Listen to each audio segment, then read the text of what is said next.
spend your Shabbat doing something a little bit alternative, something for everyone. And today, Other Israel is here, and we're here for this next week. This is the only time you can really find us, so please join us throughout the week.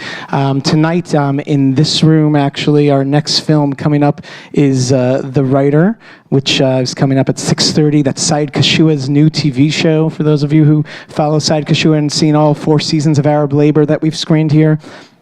Then at 8:30, we're screening Udi Aloni's film. Udi's going to be on this panel right now, Junction 48. Tamara Nafer is right here with us. Sorry to call you out, but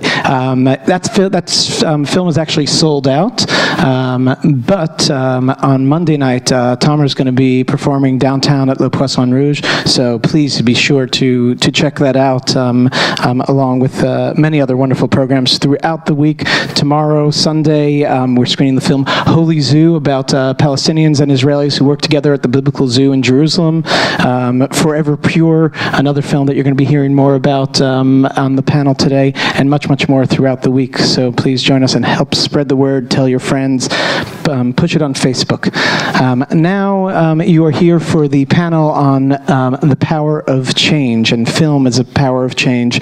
And we have a fabulous panel of filmmakers who I hope will come out when I call on them, because I don't see them in the wings. But I am gonna start with one of our partner organizations who does a lot of activity in the field of film. Please welcome Chelsey Berlin, who is from B'Tselem, the B'Tselem organization. Thank you, Chelsey. We're going to learn about each of these people as the questions start. I'd like to invite out Udi Aloni, who is the director of Junction 48 here at the festival, and I'd say filmmaker, activist, coffee drinker. Please welcome Tony Copti, who is the producer of Land of the Little People. I'm going to move out of their way. Tony Copti's Land of the Little People is screening here at the festival, a feature film that is having its American premiere right here, and you'll definitely be hearing more and seeing a little bit. We're going to have some clips here today, too. Maya Zinshtein. Maya Zinshtein is the director of Forever Pure here at the festival. Who do I not have yet? Let's see. Mohammad Bakri. Mohammad Bakri, filmmaker. I actually just looked this up, and I know that it's a lot more than that, but according to IMDb, you've acted in over 50 TV shows, 50 films. You've acted, you have more than 50 projects out there, spanning a career of a good number of years now, and of course, most recently actually in international television, The Night Of, you had a nice little role in there, and The Tyrant also had a small role. Kings and Prophets, if anybody watched that. Yeah, I don't think we're forgetting anybody. We also have here today a filmmaker, activist who, I don't know how he found time in his busy schedule these days. I don't know, he must be a little bored, but a huge supporter of the Other Israel Film Center, the Other Israel Film Festival, Mr. Michael Moore.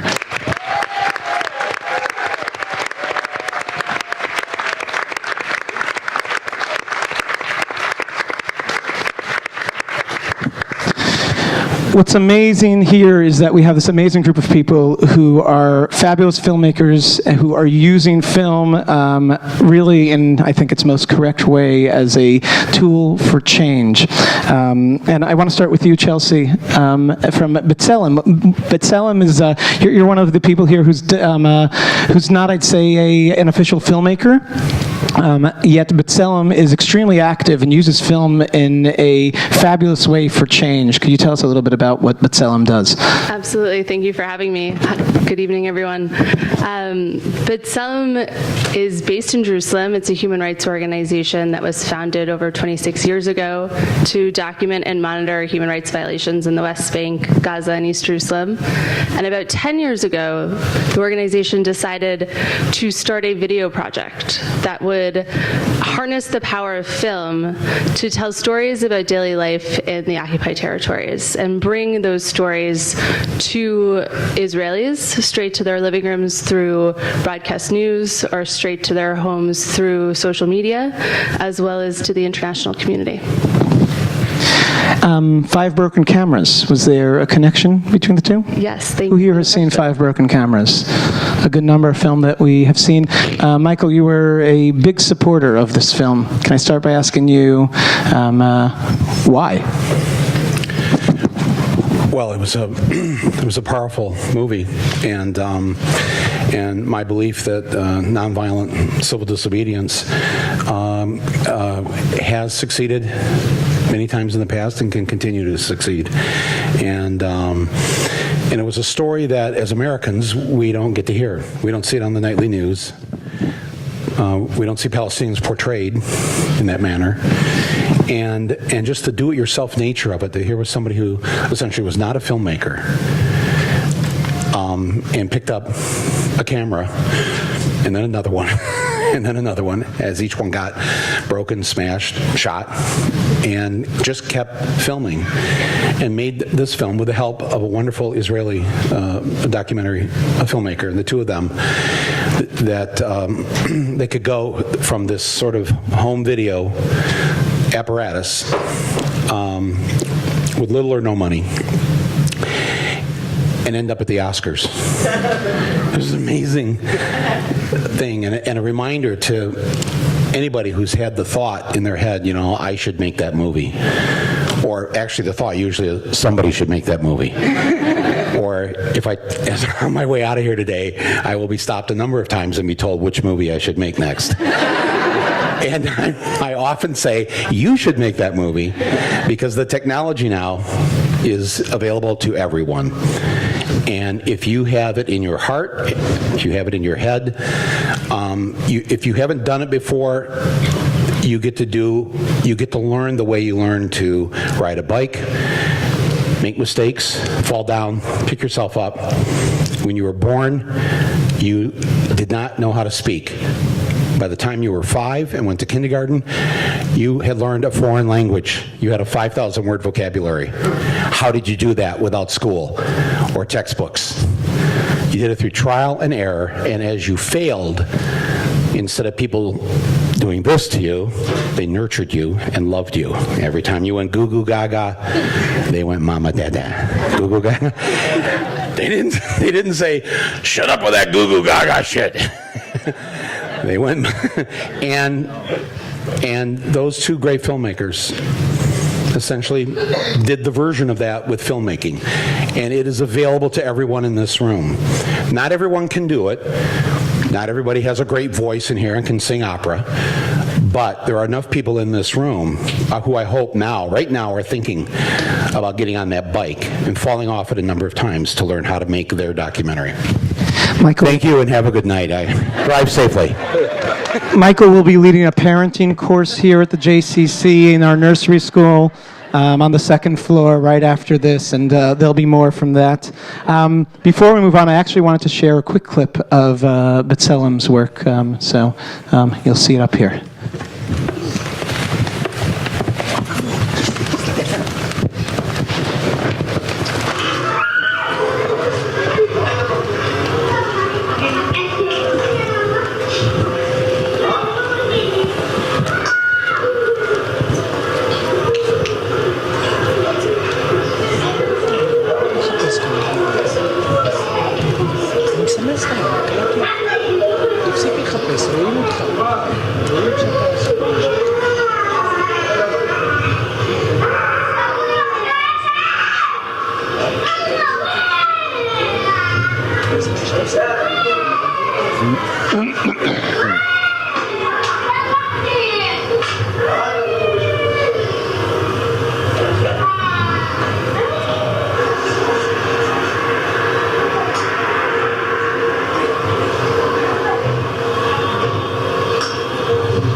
Chelsey, can you contextualize that for us a little bit?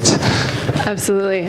So what we just saw is a video clip that was made by Rad Abu Ramleh, who lives near the Tomb of the Patriarchs in Hebron. And this video, when it first came into the office, was something that we almost didn't put out into the world.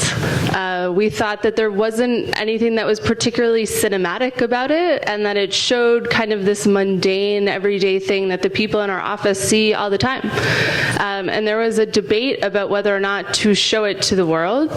And the assumption was that no one would really, if we put it out there, no one would really watch it. This video was watched 250,000 times on YouTube.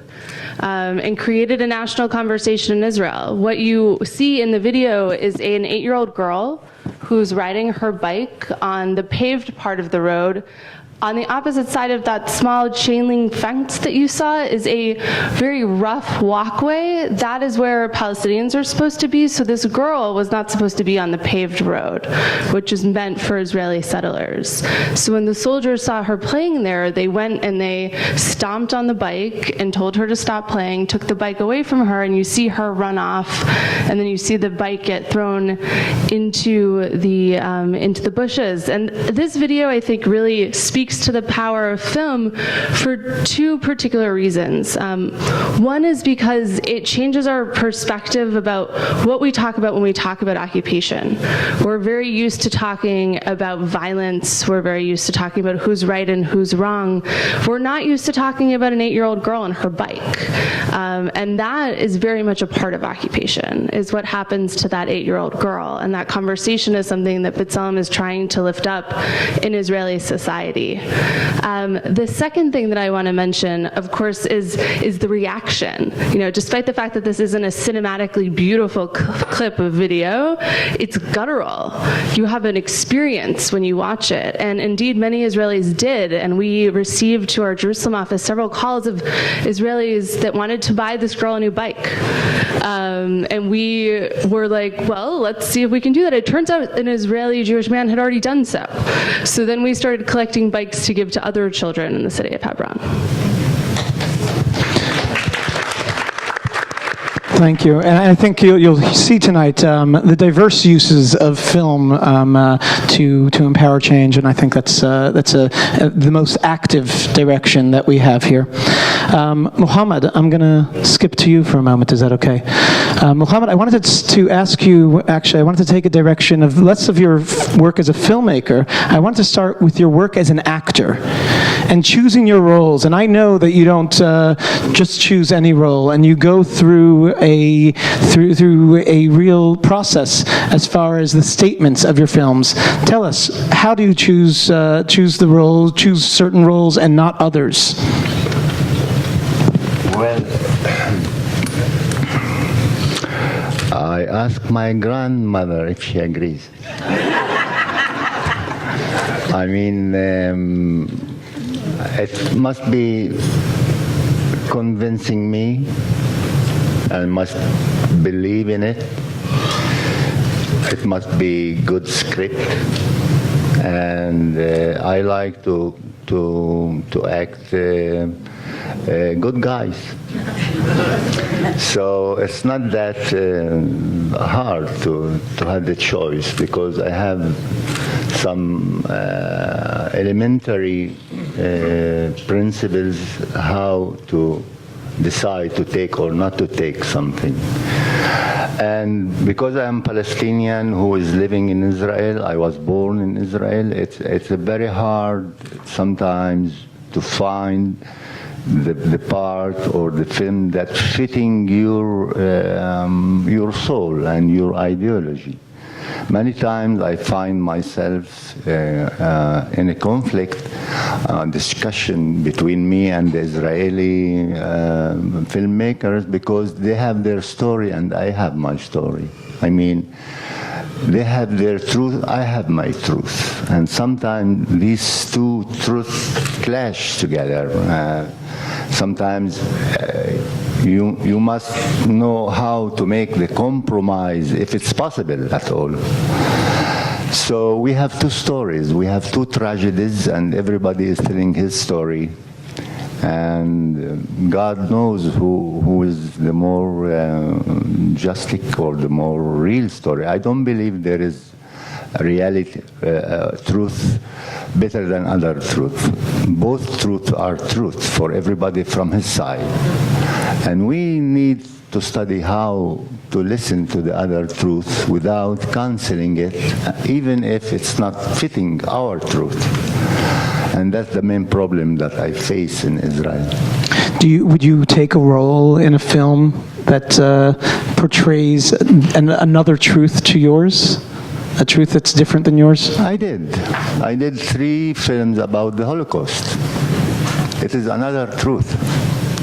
It is, I mean, I say, and I think everybody here knows that nobody has a monopoly on pain or on tragedies. Everybody has his pain and everybody has his tragedy. We cannot respect our tragedy and forget the others' tragedies. And that's what's happening from both sides now, unfortunately. It's everybody is holding his story and saying, no, I am suffering. I am more suffering. I am more suffering. Many years ago, we did a theater satire, like cabaret, about like a competition between Jews and Palestinians, who is more suffering. So it's very complicated. You ask me very hard questions. Hey, I didn't say it was going to be easy. Tony, I want to move over to you because I feel that you also work in a similar world as far as producing fiction films, feature films in Israel within Israeli government funds, correct? You work within the Israeli kind of government system. And I feel that your film that's here, and I'll ask you to tell us a little bit about it, has a very strong social statement. Tell us about your film and tell us about that statement. So I do work with governmental money. I do not have any other choices if I work with Israelis. But the film is about the militaristic society in Israel, and I thought to talk about the film without seeing it. We will show a clip. You want me to show a clip first? Yeah, maybe show the clip to know what we're talking about. Show the clip, and then we'll learn a little more. Exercise. You're giving us exercise. Thank you.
תשמור עלינו, כן?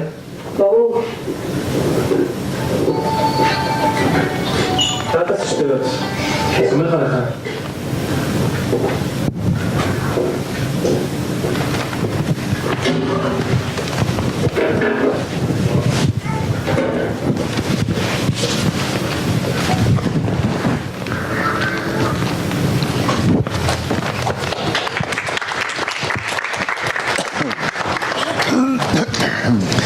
This is a film about a group of children and their war games get a little serious at the time of war. I feel like it's a lot in the vein of kind of like a Stand By Me and other like maybe Goonies, children's kind of adventure films, but it has a serious side, and I feel a social message within it. There is a social message about this Israeli society in Israel, because it's all about military. And what we see here in the film, it's about a neighborhood of militant people that live there, they have kids, and every 2 years, like you know, in Israel there is a war. All the father goes to war and the kid stays alone. The mother is on TV, watching the TV, get to know if something happened with the father, and then the kids don't have anyone that take care of them, and they do what they want to do. And we must see the film that they protect their lands as the father. And for us, it's very hard to bring the message to the people. We need to find the audience that it's not thinking like us, that don't have the same ideology, to see the film and say the bold statement, the criticism about the society. And this is the challenge, how to bring this audience. And the more challenge is it's the practicalities, how to distribute this film and how to bring the right audience to the film, not the people that believe the same thoughts like we do, because we don't do nothing. It's not that it's not bad to bring people that believe like us. It's also reinforce the ideology to build a better society, and to say there is people that share the same thought like we do. I do think that people think like I do, but we must cross over to groups that don't have the same ideology that us, and to show them the film, to bring the new say. And I definitely want to dive into this a little bit more on how to reach new audiences. But I first wanted to ask you, as far as your selection of projects, if obviously you choose great scripts and projects you can connect to, but do you look for films? Do you believe that films need to have a social statement as you select them? I select film with statements, and I don't like film that have any antagonism in film, that say this is the bad, this is the good, and making antagonism don't do nothing. To preach the convicted don't make any change. So I need to know the film that will make a statement, and it's all about humanity, and there is not something that to blame. There is no someone to blame, only to raise questions afterwards. Thank you, and we'll be hearing more about the audience's reactions. I think is a big part of this conversation. Udi Aloni, Junction 48. I introduced you as an activist and as a filmmaker, and I think that this is probably on your business card. And your films over the years are not ones that I'd say have subtle statements. I'd like to actually show a quick clip from Junction 48 to get people in the mood. Is that a good place to start? Yeah, that's cool. Let's do that. Always hip hop is better than me.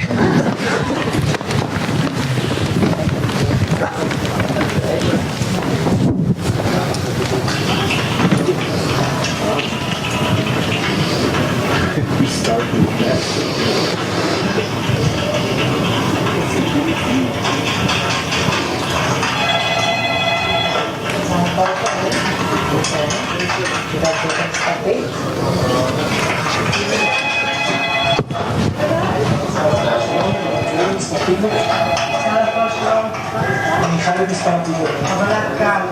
להנמיך את הכל שנוכל לעזור לך.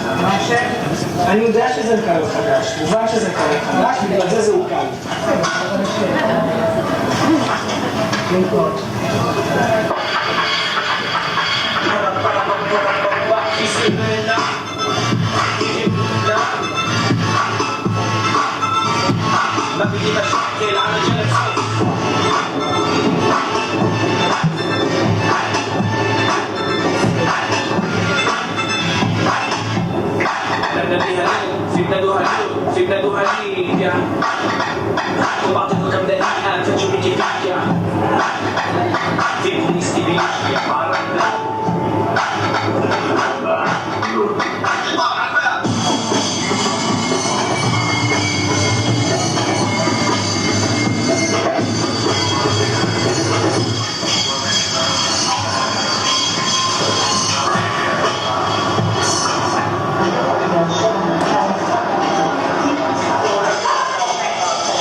So you can be late for the beginning of the film now.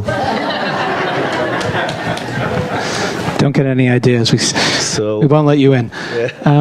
So we're going to talk about this film in a moment, but I wanted to start with your mother was a politician, of course, Shulamit Aloni. You are an outspoken person. People remember. Why film? Why do you use film? First, I have a lot of things to respond here, and I try to condense them to one thing. I don't think the colors wasn't so good in the film now.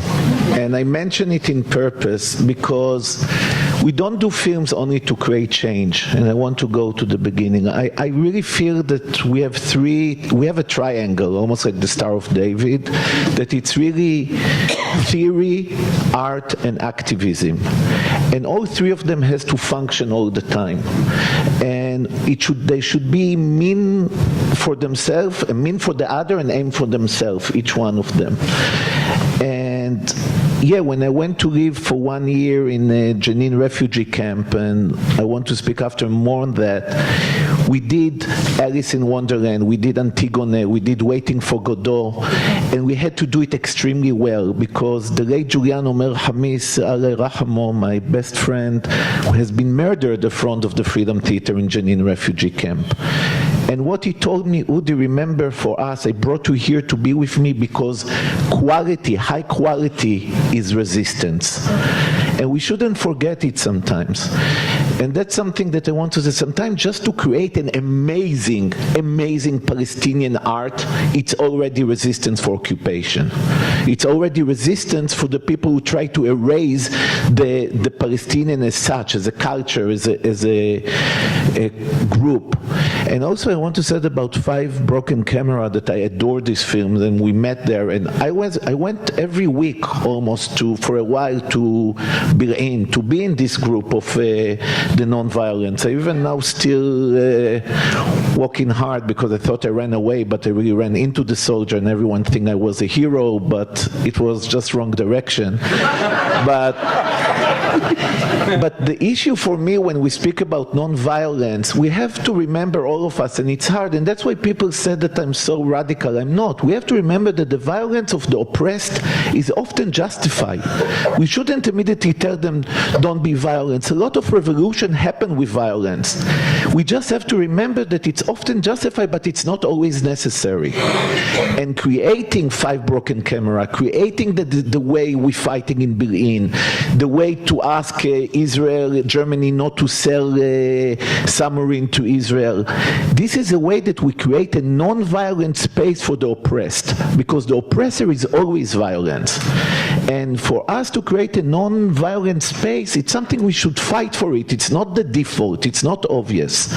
And that's why I'm doing film in a way, to create this space, and the film also has to function out of the film. And when I met Tamer Nafar 15 years ago, first of all, I felt that I meet a young, brilliant musician artist. This was the first thing. I fell in love because he was good. And then we realized we also think together when we create a language, because I feel very Jewish. Everything I do, my support to Palestine is the only way I can do my mitzvah as a Jew. This is my mitzvah as a Jew, is to be in support with the oppressed. And we creating... So joining with Tamer and have Giuliano, that he was, everyone who heard Giuliano like the most awesome, brilliant actor, good looking. This group, we created by national language to create a new kind of art. And this art should be also very good, and we don't think we can do a change. We don't have the power that you have. You really have power to create change, I feel, in some of your movies and the way you discuss. We are very weak. We speak from a very weak position. And the left in Israel is very weak. The Palestinians are very cut to pieces. We cut them to 6 different parts: Gaza, East Jerusalem, this. And on this weakness, we feel, Tamer and me and Samar and all the people who joined to our great journey of binationalism, that we do like Noah Ark, we call it. And that's, I want to end with this metaphor. We cannot stop the flood right now. We have Bibi Netanyahu, we have Trump, we have Putin, we have Erdogan. Something really bad happened in the world now. We weren't going to mention Trump today. we have D,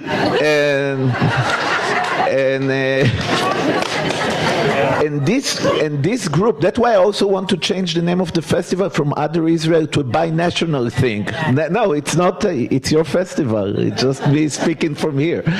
But this Noah Ark is mean that the flood is outside and we cannot stop it, but we can arrange a language of equality. And I don't think if Mohammad, I just want to say, for me there is one truth, because the Holocaust and fighting for women's rights and fighting against the Nakba, it's all the same truth.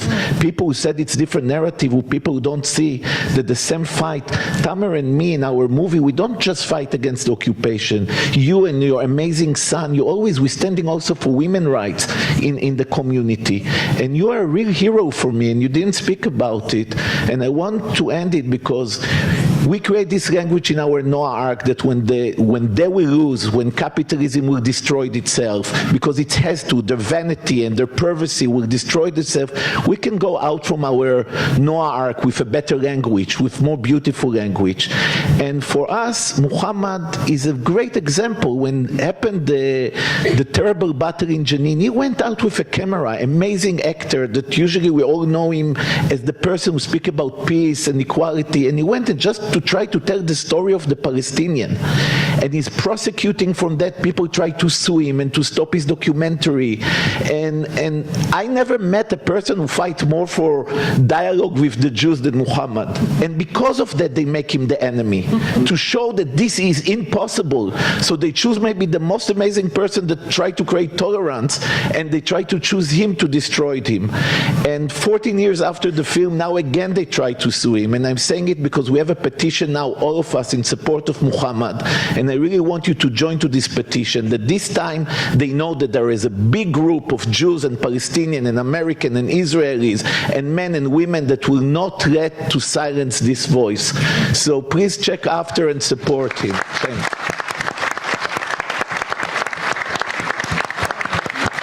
Udi told me that he would be doing this. It's definitely important things you're saying. Michael, did you want to respond to that?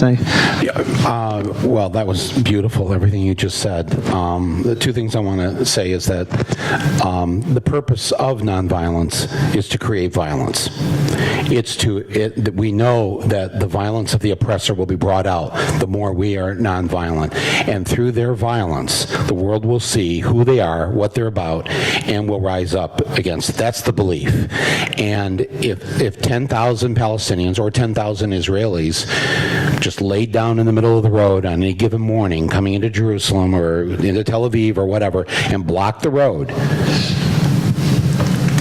a number of them would be killed. The second day, a number would be killed. The second week, not so many, because the world and the conscience of Israel, enough of it would rise up. But you need, their violence, sadly, is necessary in order to expose who they are. And they are the people who are supportive of a militaristic culture, who are supporters of capitalism. This rarely gets discussed when we talk about Israel and Palestine. But the thing I wanted to say, when you said that I have this power and you don't, I just disagree with that 100%. I have a different power. You actually have the power of being an Israeli filmmaker in a country filled with millions of people who know right from wrong, whether they behave that way or not.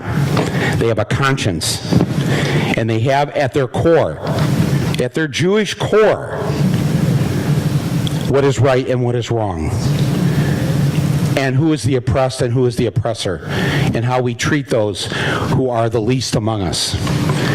I wish we had that at our core here.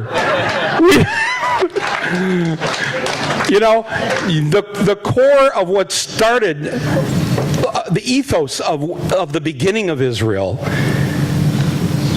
isn't 100% capitalism, is it? It's a lot of socialism, right?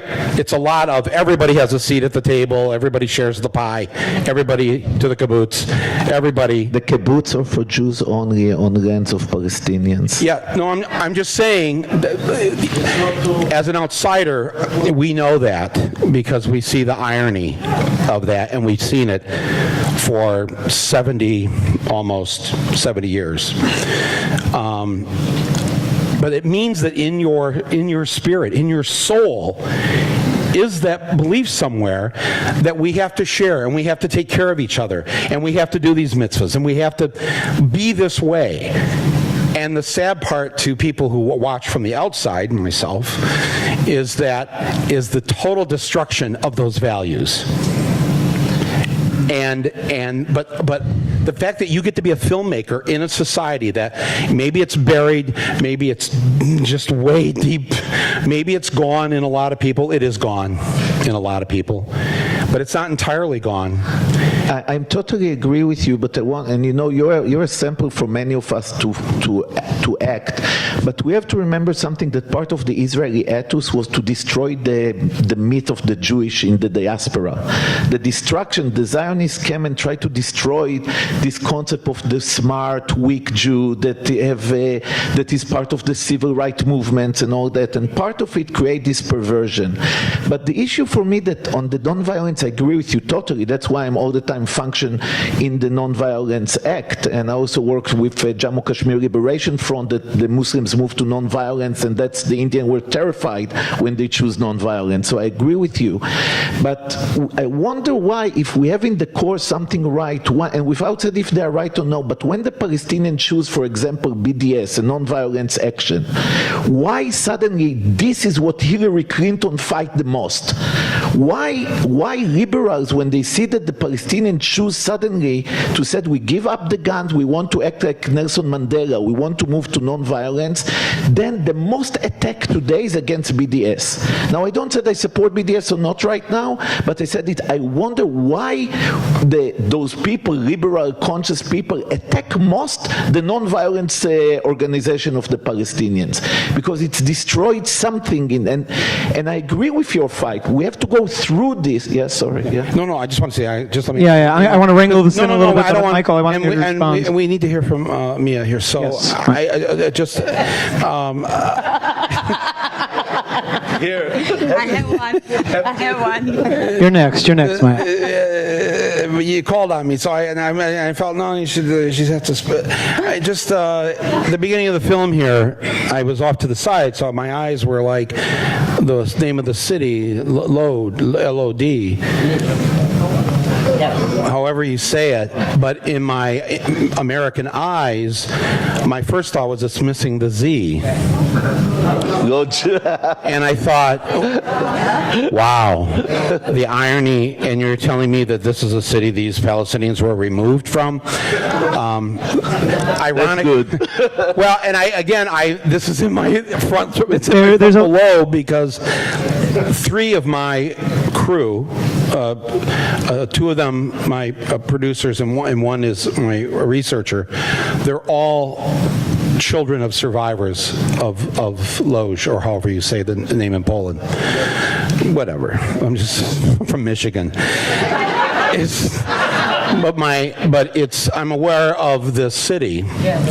I work with it's the descendants of its very few survivors. And it breaks my heart to just see the first minute and a half of you saying this, that the city I don't know nothing of this history. And that's why you just inspired me. I just had a thought standing over there. I'm going to do something with that. And whatever you call this festival, thank God it exists. So I agree with that. Thank you. Folks, you will have time to speak to. Folks, ma'am, we'd love to hear you. We really want to hear you. So we'll hand you the microphone when we're done with our questions here. Maya, thank you for being here. Maya's film Forever Pure. Maya, you are a journalist. Why did you decide to make a movie? Okay, so first of all, I want to thank the other Israel Film Festival that also supported the film. I want to thank Carol and Isaac and Ravit and Yotam and Yara. You're great people. Thank you for doing it. And I think it's very important. So why I did this film? Why did you decide to make a movie? Why didn't you write an article? Okay. I will just tell briefly what my film is about. It's about We have a clip too. Sorry? We have a clip too whenever you're ready. I know. We're just doing here a great exercise. That's okay. I will tell it briefly, and that will be fine. You're actually all invited to come tomorrow at 3 p.m. to watch the film. It's about one season in the life of the most controversial football club in Israel, Beitar Jerusalem. It's the only football club in Israel that has never signed an Arab player. So in a way, it's a Jewish club in a Jewish state. And for the first time in the history of a club, the owner, he's a Russian oligarch, he decides to bring 2 Muslim players from Chechnya to join the club. And that ignites the most racist campaign that ever seen in the Israeli sport. The fans reacting very badly to this move, and also, of course, it's never about sport, it's about politics and money that are sending this major club spiraling out of control. So that's the film. And I came to the story really by accident. I'm also a journalist, and I've been asked by the Israeli television to cover the story when the Chechen arrived. So I was the first person that they met when they landed in Israel. And 3 of us found ourselves in a car. None of us was knowing what's going on, because I'm an investigative journalist. I have nothing to do with sport. I love soccer, but all my friends were laughing about me that I was supposed to be the last person that was supposed to made it to this club.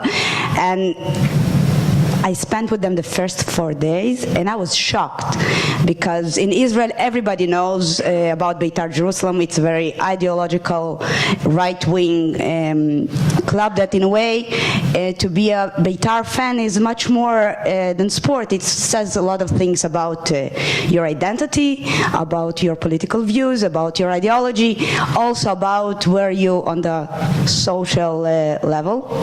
So in a way, everybody knew that it's going to be really bad, except of these 2 Chechens that actually thought that they're going to play football. And I was shocked, because I saw this hate, and it was really bad and really crazy. And when you've seen it from so close, after 4 days, this story has been shown on the television, but I understood that the real story has just begun, because I knew that they're going to stay at least till the end of the season. So I decided to keep going by myself with the camera. And actually, to be honest, I was sure that I'm going to make a film with a happy end. I don't want to ruin you. But I did believe that football is the biggest religion in the world, right? Maybe it was a little bit naive, but I must say I wasn't the only naive person, because everybody told me, you will see, they will score some goals, everything will be fine, the fans will accept them. Well, I think this season put it a mirror to us as an Israeli society, where this club, but not only this club, maybe what's the kind of the deep things that happens in our hearts or in our views, and these 2 Chechens just kind of opened this very bad picture for us, and that's how I do see that this film shows how racism destroys a team or a society from within. And Thank you. thank you.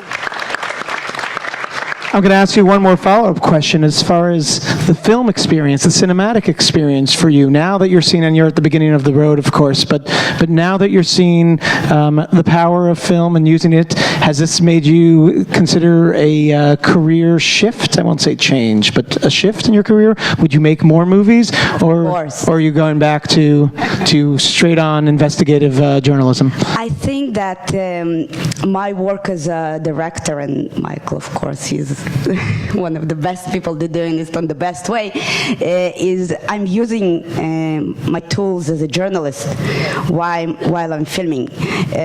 I think one of the biggest achievements in that film that everybody just speaking out everything in your face. And a lot of people, after they're watching the film, they tell me, that's really amazing how they agreed to tell you all this stuff. And I'm always saying, you're not coming to someone saying, would you mind to say it to me? Of course not. One of the most amazing characters is the owner, the Russian oligarch, Arkady Gaidamak, and he really just says to the camera what was his motivation behind this move. And what you see, maybe I have, 5 minutes of him in total in the film, but it's 6 hours of interviews that I always think about it as like playing chess with these people, because you're thinking how to build this interview, how you bringing them to a place when they just telling you what you want to hear, but it's not just happening, and that's why I really believe that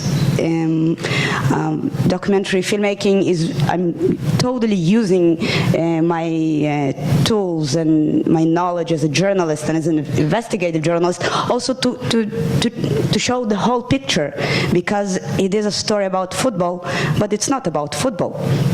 It's the power of the politicians that kind of brought this club to this place by using it for decades, and the power of the money.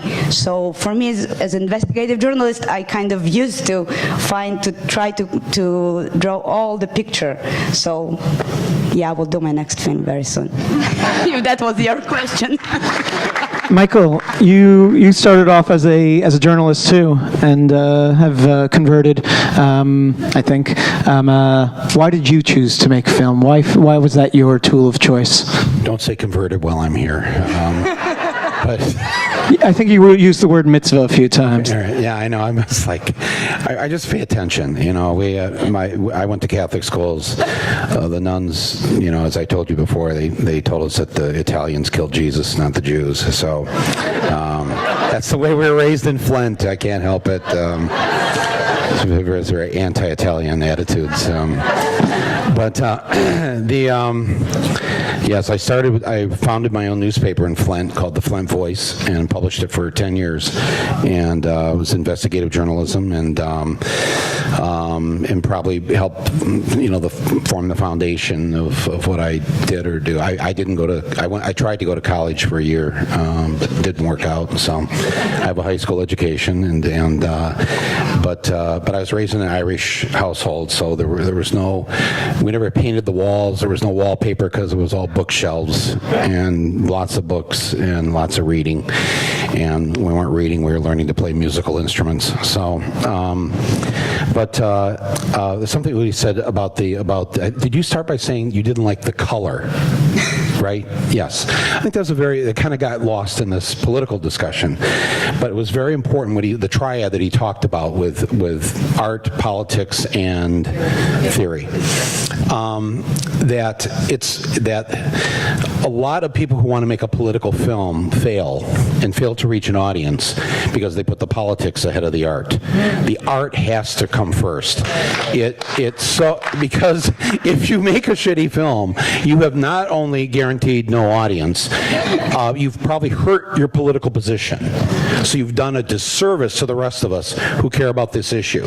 So you have to focus on the art. The fact that he would admit in front of this audience and complain about how he was bothered by the quality of the color on this screen was so impressive because that is important. And I thought the same thing while I was standing over there, putting a Z on the end of that word. I also thought the color sucks, and it is the dilemma that as filmmakers we are caught in right now between film on this transition from film to digital that has taken place. And there are many great things about digital that have helped us and made us better, but there are some awful consequences to it, and you are the recipients of the bad part of this as the audience, because if you go to the Lincoln Square Theater and see the shitty digital projectors that they buy, the AMC buys from Sony, how many times have you gone to a movie here and seen how murky it is, how dark it looks,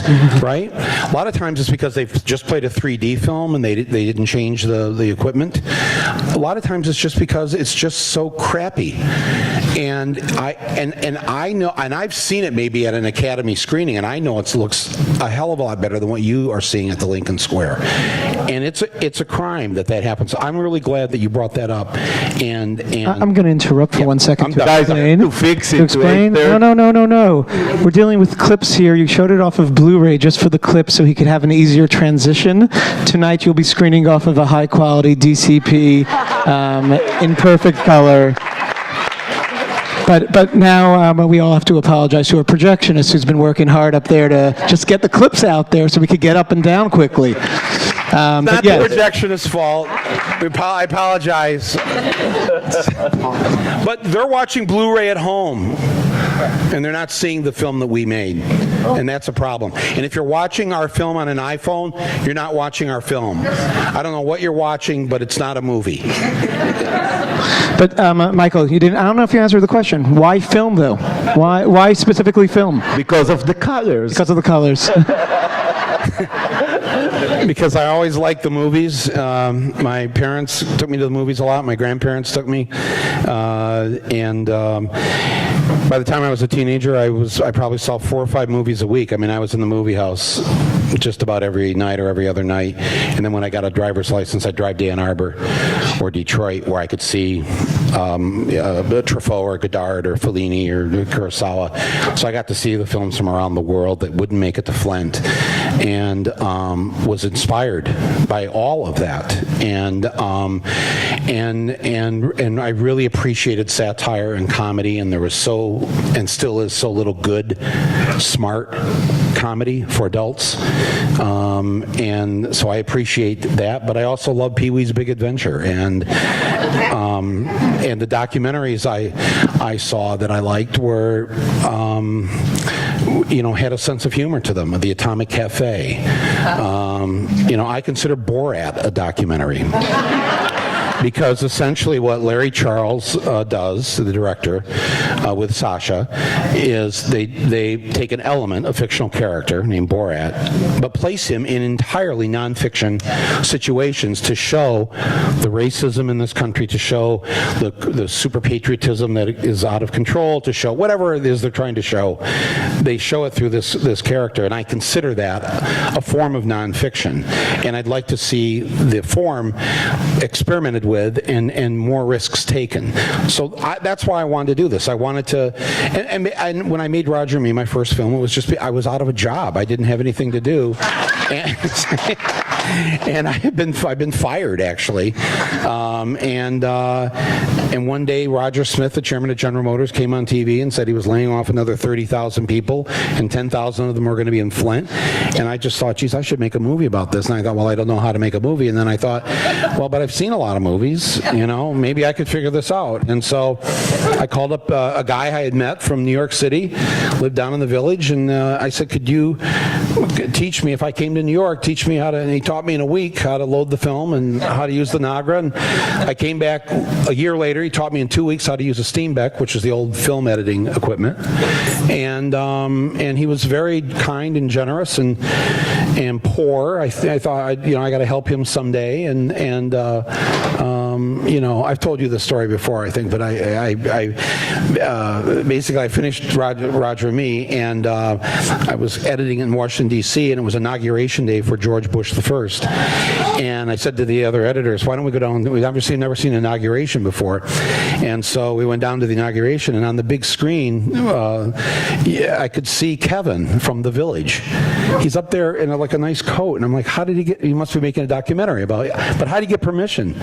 This guy who had holes in his shoes and jeans, and I called him a couple days later and I said, Kevin, I thought I was at the inauguration. Was that you? I saw you up on the stage. Yeah, that was me. And I said, oh, were you making a film about it, or what were you doing up there? And he's like, he smoked a lot. I hear the cigarette in the phone. Well, my uncle is the president of the United States. And he never told me this. I said, you've got to be shitting me.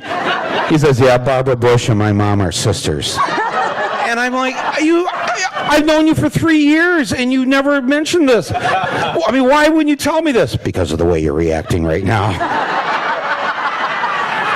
And I just thought, wow, so that's why I've never said a bad word about the Bush family, because without them, I wouldn't be a filmmaker. That's the end of the story.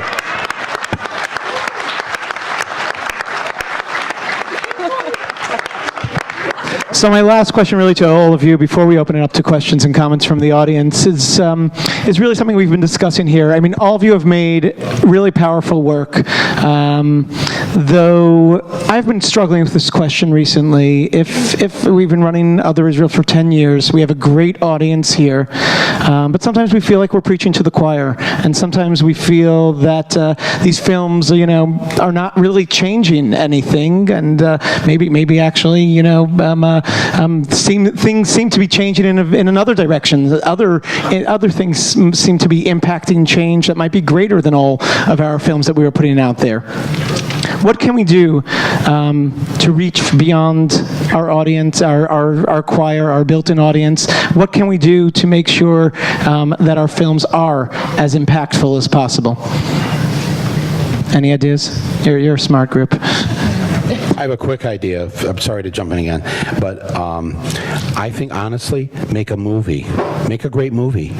That, more than anything, will get an audience. If you focus on your story, if you focus on your art, if you focus on whatever it is you need to, if you're making a documentary, don't make a documentary, make a movie.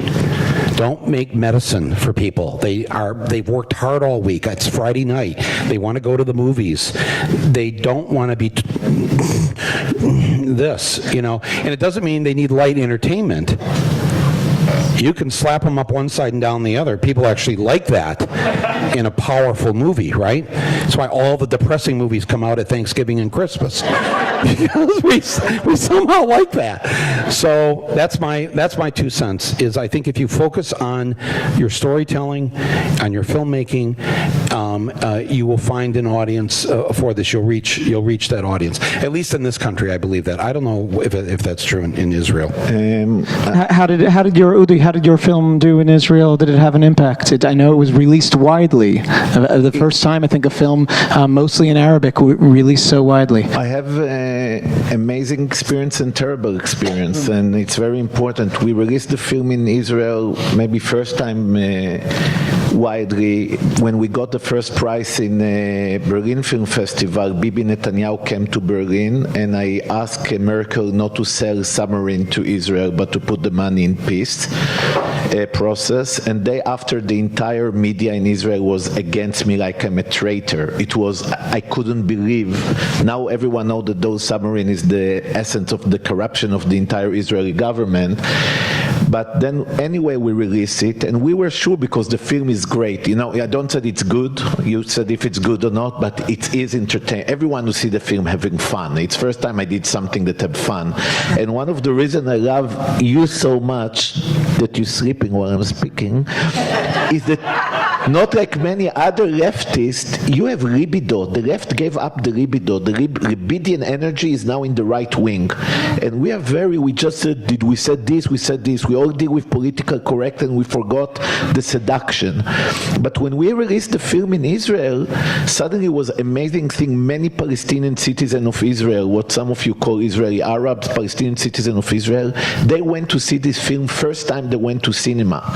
And we got amazing reaction, like Tamer got this amazing email from a Palestinian that tried, it's first time I'm sitting in mixed audience, that when the Israeli hip-hop guys sing Long Live Israel, all the Jews with kippah said, yeah! When you guys sing Palestine, everyone in the audience said, yeah! And we see how they demolished the house, we all were silent.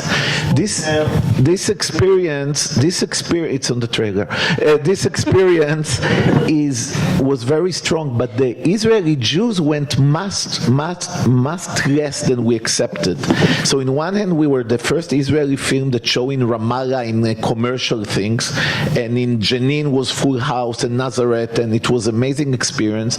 But we want many Israeli Jews to come, and I thought maybe it was a mistake to make this remark in Berlin. I don't know. I spoke the truth, but maybe I had give the film a little bit more time to go to the audience. And my answer on your things, we have to have the two kinds of film. We have people that fight to make our voice very clear. And even though it doesn't reach a lot of audience, the audience outside, you don't have always to convince them. They want to see that you are powerful and not apologetic. So it's time for us, if we would vote for Bernie Sanders and not for Hillary Clinton, we might be in this victory here. I didn't say the other name. Just trying to keep it So focused I said, here. in the other hand, me as a radical, I learned to also respect the people who try to reach the other audience and be more moderate. This is something I learned, that we have the two voices. We have the voice that really deal with the core of our truth and make it powerful. And we have to have the voice that try to reach many people and compromise. In the meantime, we have an amazing thing. The Minister of Culture really tried to put Tamer in prison, I think. And we have the Palestinian and you guys that adore Tamer. So it's 50-50. Let's see what's going on. Chelsey, you wanted to add? Thank you. Yes. Yeah, I wanted to add. I was struck when everyone was speaking about the power of the impact of perspective and point of view. And I think that what B'Tselem is trying to do with the video footage that we release is give everyone an opportunity to see what's happening under occupation from Palestinian eyes, through their point of view, through their perspective. So if I went to Hebron and shot a video, or any other member of this panel, it's not going to be the same video that's shot by a Palestinian that's lived in Hebron their entire life. So in terms of what people in this room can do, I really encourage people to expose themselves to that opposite or different point of view, because it's through witnessing these things that take place that are often hidden, that are taking place without witnesses, that we're able to create the most amount of change. I want to thank you. I do want to say, as we open the questions also to audience members, that first of all, Mohammad Bakri, I think you do something amazing by being in mainstream television and exposing yourself. The fact that you're on an HBO show, that you're on in other mainstream television shows, is she all right?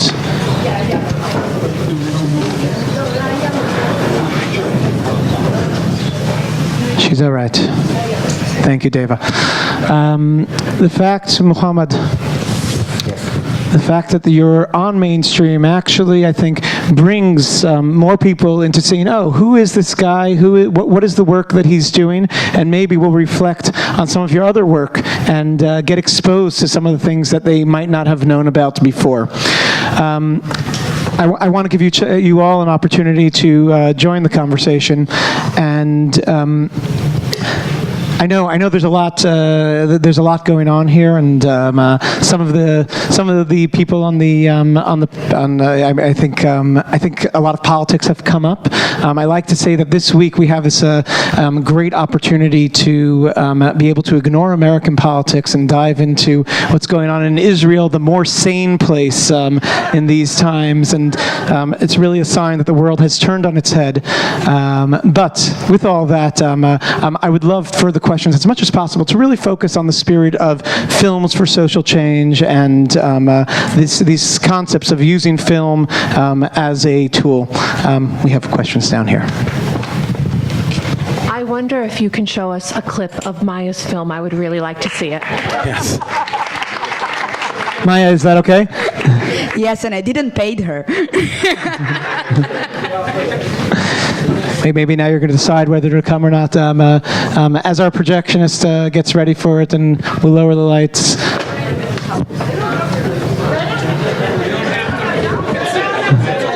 We need to see it.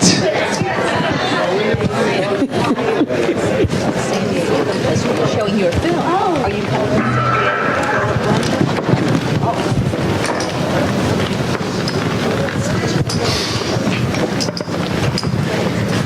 יום שבת אחד, אני יוצא מהחדר כושר, טלפון מפוצץ, וטלפונים והודעות. אני אומר לה, מה קרה? מה לעזאזל יכול לקרות בשעתיים שאתה הולך לחדר כושר בשבת בין 10 ל-12? מה יכול לקרות? מה קרה? מה, מלחמה? ומסתבר שארכדי הוציא לאתר וואן שהוא החתים שני שחקנים צ'לסי. אני זוכר את הכותרת, ארכדי גיידמק החתים שני מוסלמים בבית"ר ירושלים. לא שני שחקני כדורגל, לא חיזוק בבית"ר ירושלים, שני מוסלמים.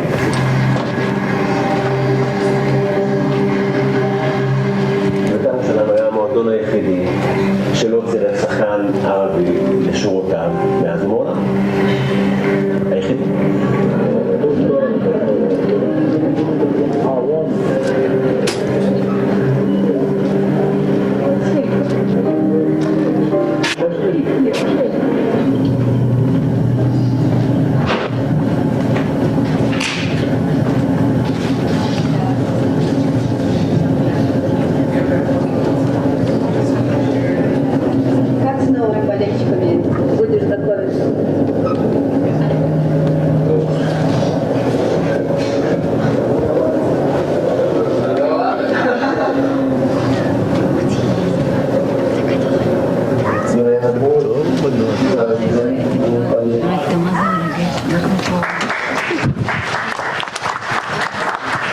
It's all a tease, folks. I'm sorry. We'd love to take another question or comment. Don't ask us to throw any more clips. It's a question for Michael Moore. How did you know when all the pollsters in the United States didn't know? I know. Because it seemed to me that what you were doing was broadcasting something and then trying to create your own revolution. So how did you know? What did you do that all the journalists didn't do? You want me to answer? You talk about when I don't want to censor. Yeah, when I wrote that Trump was going to win back in July.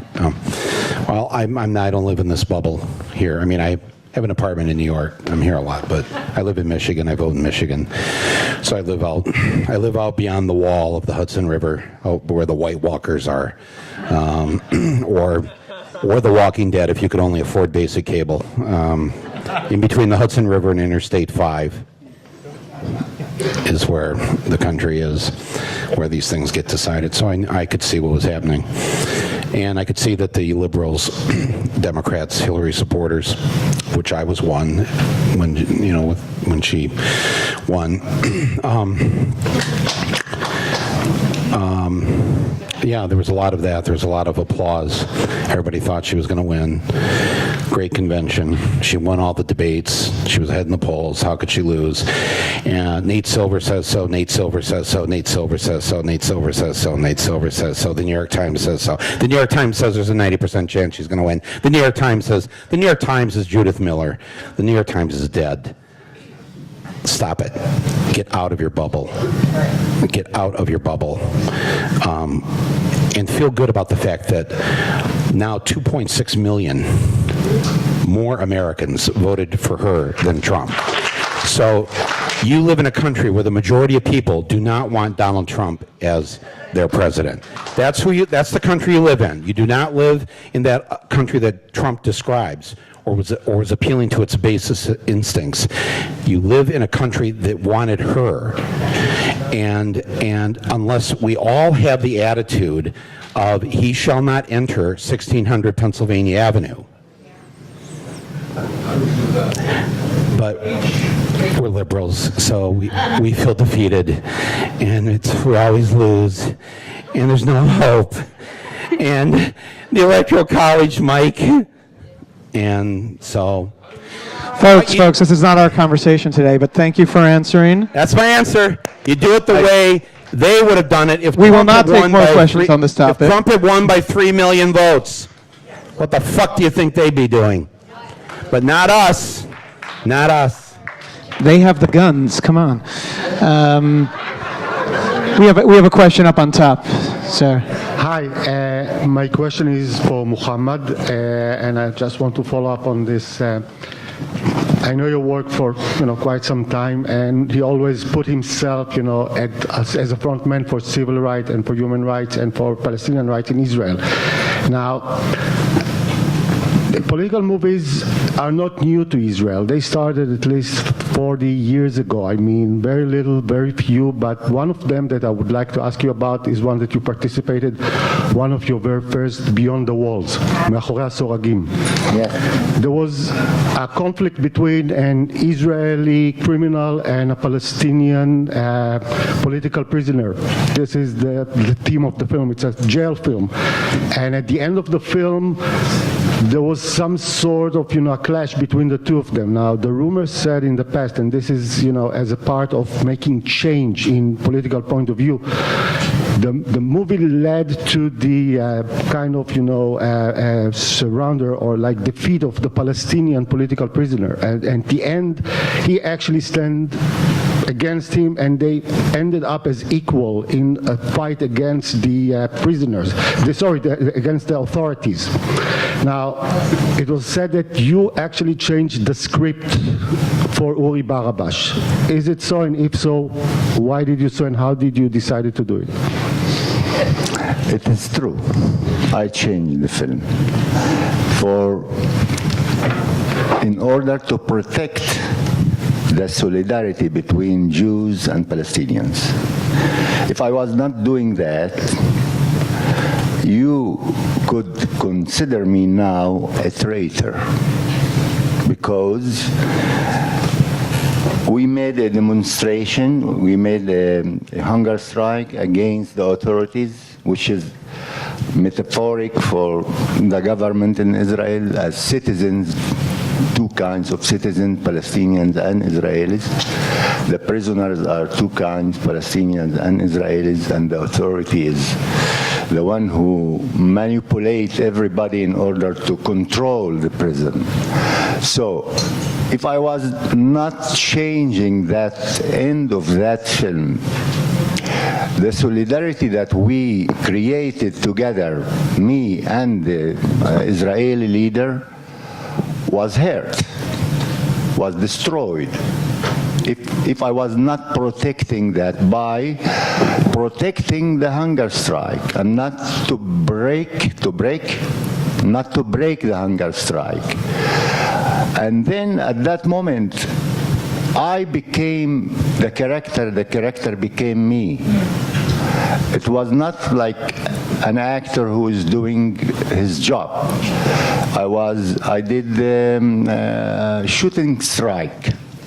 I didn't shoot the end that was written in the film, and I was troublemaker, I still troublemaker. So when I did that, by convincing the director to do the end I saw, he was convinced, and it made the film. Sorry for being modest so much.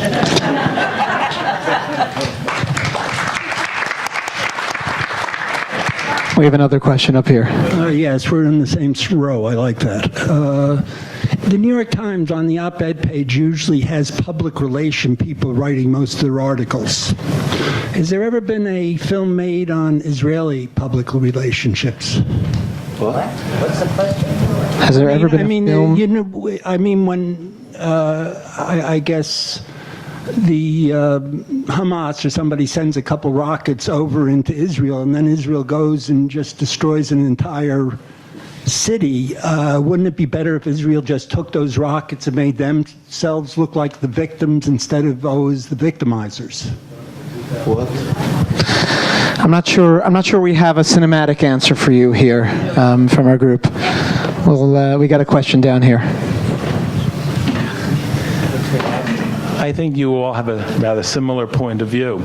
Is there an other Palestine, and do you all cooperate and get involved with the other Palestine, which I presume shows movies in Benin and Jenin and in Ramallah?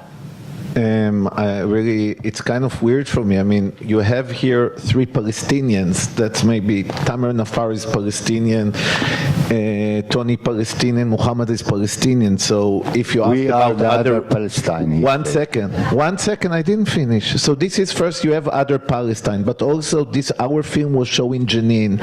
We have friends in Ramallah. The BDS is a movement from Ramallah that call for non-violence while Israel attacking them. The Popular Front, where people who call for equality between men and women, and the biggest party in Israel, the third party in Israel, is the Palestinian citizen of Israel. They are the only party that see equality for women and men, Palestinian and Jews, between the river to the sea. So it's very important. Other Palestine exists. Other Israel is pretty much here, more or less. Maybe 2 left in Israel, and it's important. And another thing, it's about the representation of film, because we want to speak about film and your question. Part of the issue may be the change that we get from Ma'achorei Soragim to now, that we don't need so much now Muhammad that then has to fight for it, because some of us learned that if we try to represent the Palestinians, we should let them run their narrative. So for example, in my film, Tamer is the writer, really. We work together, and that's a big change. That's a big change in what is presentation and representation of film.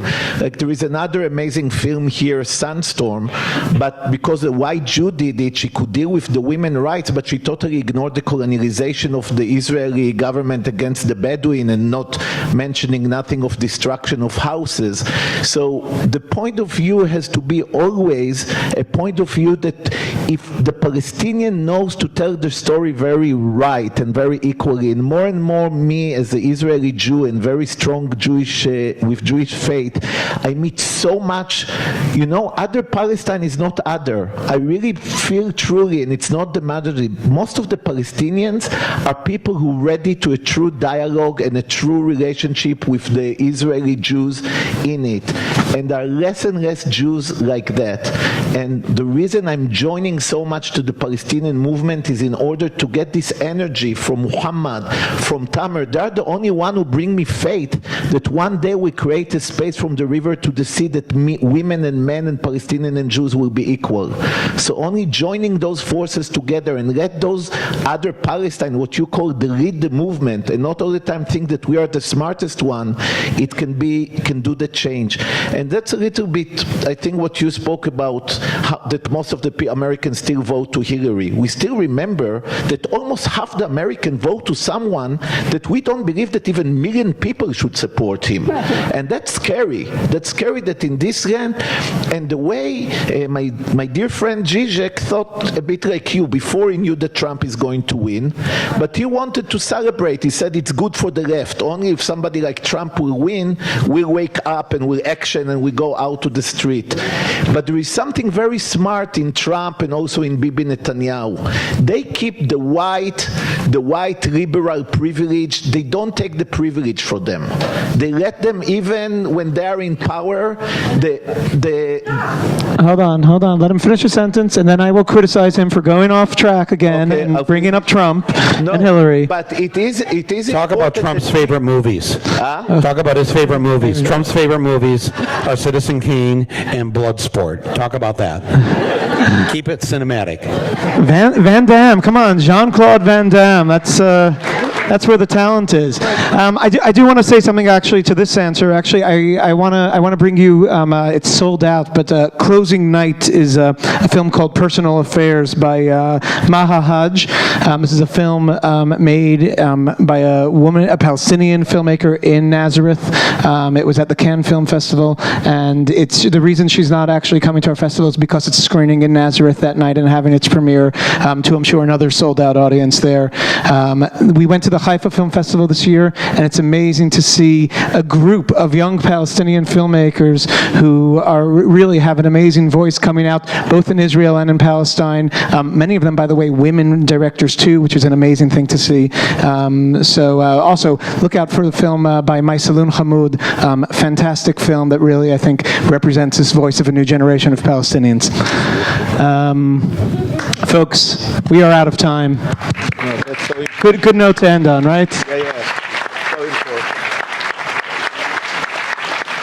I want to thank Donald Trump for bringing this panel together.